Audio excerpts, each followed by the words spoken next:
There's hardly anything more bizarre in space than black holes. They're invisible and always hungry space phenomena. Some of them come in unimaginably large sizes.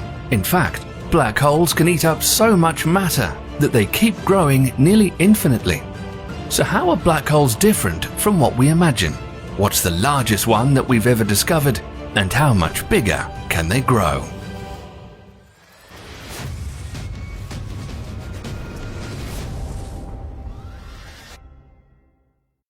To understand how black holes work, you need to understand gravity. To throw a ball to some height, you need to apply a certain amount of force. The same with rockets. Only they weigh a lot more than a ball does.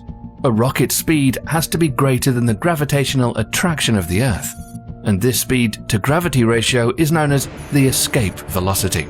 The minimum speed needed for a rocket to escape our planet's gravity is at least 11.2 kilometers per second, or about 6.9 miles per second. But what is the escape velocity of a black hole? It's either the same as the speed of light or even greater. And since nothing can move faster than the speed of light, you can't escape a black hole once you're past its event horizon, the boundary of no return surrounding a black hole. But if black holes don't let any visible light out, how can we see them? Although black holes may seem like empty regions of space, they're anything but that. The fact that we can't see a black hole itself, but rather its influence on the surrounding matter, doesn't mean there's nothing inside one. This is due to its strong gravitational field. Anything inside a black hole is tightly packed and cannot get away. As a black hole's gravity attracts gas and matter, it creates a swirling area around it called an accretion disk. And because these different particles around a black hole move extremely fast, they start to heat up and emit X-rays and gamma rays. So, using scientific telescopes and satellites, we can actually detect those rays and assume there's a black hole out there. Another way to spot a black hole is to notice the weird motion of interstellar material and stars that might point to a strong gravitational field beside them. In fact, any object can become a black hole, but you need two major ingredients to make that happen: mass and high density. To make a black hole out of our Sun, you'd have to compress it to a radius of just 3 kilometers. And to make a black hole out of the Earth, you'd need to squish its mass into a sphere the size of a small pea, or less than 9 millimeters in radius. But do such tiny black holes even exist? In theory, there could be one-atom large black holes and even smaller ones. They're usually referred to as quantum black holes or primordial black holes, meaning the smallest of them could be born just after the Big Bang.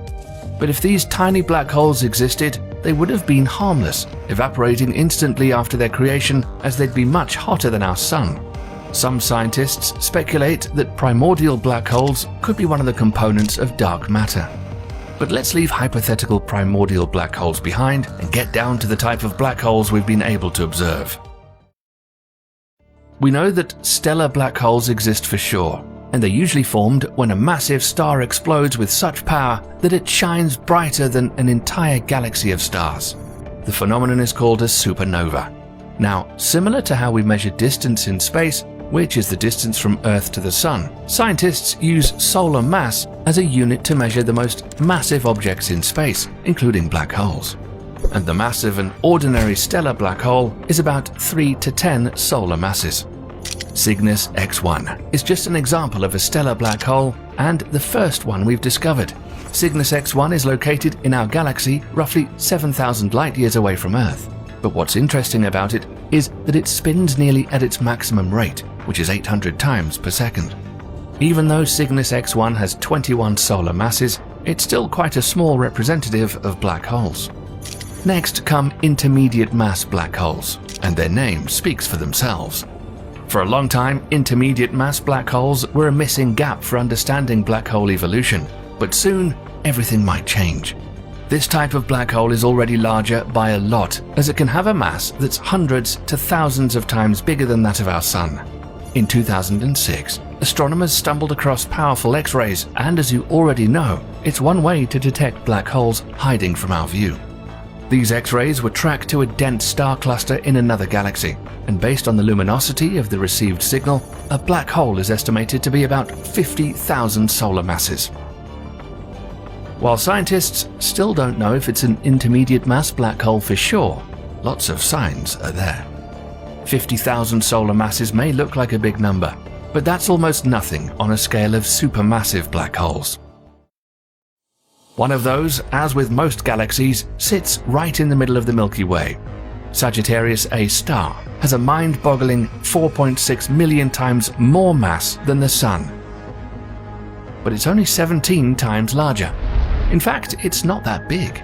It could actually sit within Mercury's orbit. Sagittarius A star is still located about 26,000 light-years away from us, so there's no threat to our planet or our solar system. In the meantime, there are supermassive black holes in some distant galaxies that act weird. Spotted and captured by NASA's Hubble telescope, this abnormally bright quasar named 3C186 is in a galaxy that sits 8 billion light-years away from Earth.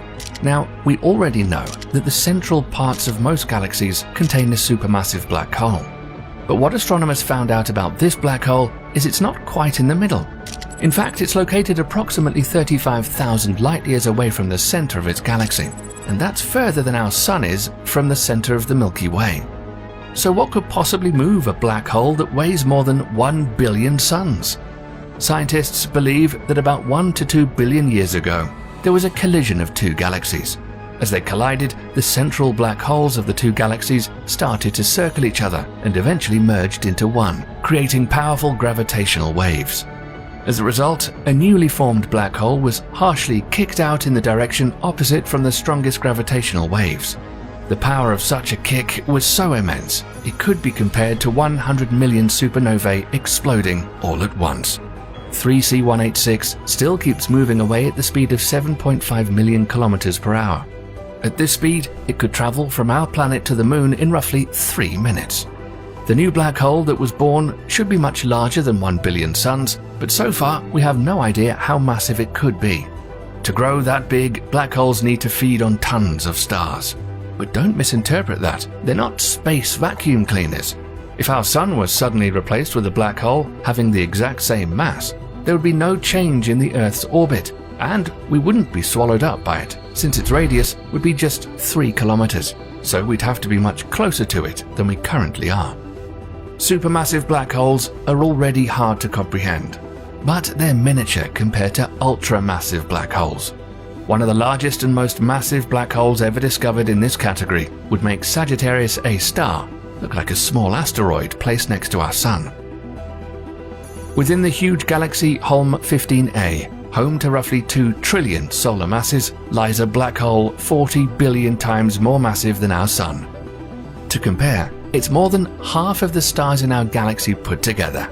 Holm 15A sits 700 million light-years away from us, and a black hole in the heart of this galaxy equals the size of our entire solar system. Until recently, scientists believed that the upper limit for the mass of a luminous black hole was about 50 billion solar masses. Little did they know, a new discovery would change this. You may not know this, but the brightest objects in the universe aren't stars or galaxies. Quasars are. Not so long ago, a quasar with the brightness of 140 trillion suns, named TON 618, was discovered. It's so bright that it outshines the entire galaxy it's located in, and the ultramassive black hole powering it is a real monster at 66 billion solar masses, which makes it even more massive than all the stars combined in the Milky Way. TON 618 has a diameter of 389.8 billion kilometers. The quasar is located in a distant constellation, Canes Venatici, some 10.4 billion light-years from us. Because TON 618 is so far away, its light takes more than 10 billion years to reach us. So we only see how big it was when the universe was just a few billion years old. And by this time, it could have grown a lot bigger. One idea is that for such a monstrous black hole to grow, there should have been a different black hole that served as a seed to feed a bigger one by merging with it. But computer simulations show this isn't what happened with TON 618. A more probable scenario would be multiple black holes merging together into one over time. Still, we don't know if that describes the story of how TON 618 formed, but it remains the most massive black hole we've discovered up to this date. So far, we keep finding new black holes that appear to be larger and larger each time. and scientists have even started suggesting there could be a new class of black holes named stupendously large black holes. These black holes could have a mass above 100 billion solar masses and even a lot more than that. All of this begs the question, if black holes constantly grow, does this mean they're eternal? Well, on a scale of human life, the lifespan of our planet, our sun, and even our solar system, yes. Black holes slowly evaporate and lose a tiny bit of mass through a process called Hawking radiation. But the thing is, it's a very slow process. It'll take about the age of our universe for a black hole with a mass of 100 million tons to only lose 50% of its mass. And the bigger they are, the more this process slows down. Once all the stars fade out or explode, black holes will still be there for a very long time. By the way, if you'd like to see a video about this and how the universe will little by little freeze and die, let us know in the comments. The observable universe is roughly 46 billion light years in radius, so there's a lot more out there to surprise us. One day, we'll hopefully find something that could shed light on the dark, mysterious patches scattered out there in the skies. So far, it's like trying to guess what's behind a door, while only knowing what size the room could be and its temperature. We hope you enjoyed this video, and thanks for watching.